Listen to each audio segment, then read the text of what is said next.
محترم مفتي صاحب، حق پرست ورور د دوی پوښتنې کولې چې که د سړي په ژره کې 2 یا 3 سپین وریښتان وي او دا وکاږي، دا خو به ګناه نه لري. مهرباني محترم مفتي صاحب. د سپین وریښتانو کښل که په ژیره کې دي، که په سر کې دي، که په ورځو په بریتو، په هر شي کې چې دي نه ناجایز دي، مکروه تحریمي دي. ابو داود کتاب الترجل کې یو حدیث مبارک راغلی دی، باب فی نتب الشیب عن عمرو بن شعیب عن أبيه عن جده قال قال رسول الله صلى الله عليه وسلم لا تنتف الشيبة ما من مسلم يشيب شيبة في الإسلام. قال عن سفيان إلا كانت له نورا يوم القيامة. وقال في حديث يحيى إلا كتب الله له بها حسنة وحط بها عنه خطيئة.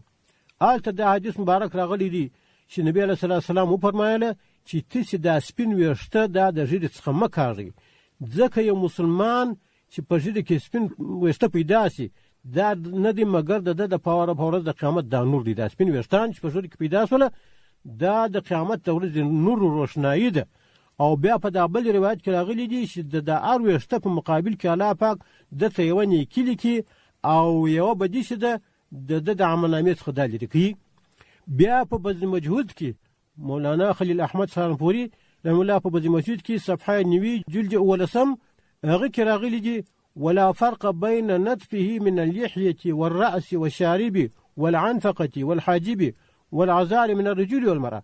نو آلته دا ویلی دی عمومي ورکړی دی چې دغه سپین ویښتان که د سره څه کاري، که د وروځو څه کاري، که د بریتو څه کاري، او دا که د نارینه څه وي که د ښځې د دا ټولو دپاره دا فعل چې دی مکروه تحریمي دی. نو په هر صورت دا سپین ویښتانو دې کار نه لري.